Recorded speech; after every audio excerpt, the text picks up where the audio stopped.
Ailə bizim hər birimiz üçün bizim ilkin dünyaya göz açdığımız bir məkandır və biz kimliyimizi, mədəniyyətimizi, adət-ənənələrimizi burada ilk növbədə qəbul edirik. Ailəmizdən, anamızdan, atamızdan, doğmalarımızdan, daha sonra cəmiyyətə yol alırıq və təbiidir ki, hər kəs öz ailəsində öyrəndiklərini və necə formalaşıbsa onu özü ilə cəmiyyətə gətirir və lazımdır ki, bu ailələrdə mühit bizim tariximizə, bizim ənənələrimizə, milli dəyərlərimizə uyğun olsun. Nə qədər inkişaf olursa olsun, cəmiyyət nə qədər dəyişirsə dəyişsin, bizi biz edən bizim milli kimliyimizdir, bizim tariximizdir, gələnəklərimizdir və onları biz ata-babalarımızdan almışıq.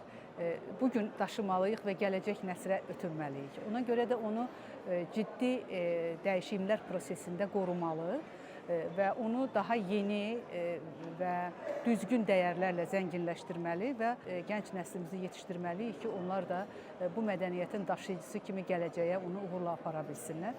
Ona görə düşünürəm, Türkiyə kimi və elə Azərbaycan kimi ölkələrin qarşısında duran əsas vəzifə ondan ibarətdir ki, ilk növbədə kənardan olan müdaxilələrin qarşısını alsın. Çünki bilirsiniz ki, bizim kimi ölkələrə çoxsaylı beynəlxalq mərkəzlərdən yönəlmiş layihələr icra olunmaqdadır və o layihələrin icraçıları da bizim cəmiyyətlərdə tapılır və onlar bu layihələrin icrasında vasitəçi ola bilirlər. Düşünürəm ki, cəmiyyət o qədər güclü olmalıdır ki, cəmiyyətlə dövlət orqanları arasında əlaqə o qədər mükəmməl olmalıdır ki, xüsusilə media quruluşlarımız, ictimai fəallarımız, siyasi prosesdə öndə gedən insanlarımız bu maraqlardan öncəyə milli maraqları, ailənin maraqlarını qoymağı bacarmalıdırlar ki, yəni istənilən siyasi hədəflərə gedən yolda onun dəstəyini ala bilsinlər. O baxımdan bura qoyulan səylər artırılmalı, siyasətlər yenilənməli və yeni dövrün tələblərini, çağırışlarını nəzərə alaraq formalaşdırılmalıdır. Mən hesab edirəm, bugün biz məhz bu prosesin şahidi və iştirakçısıyıq.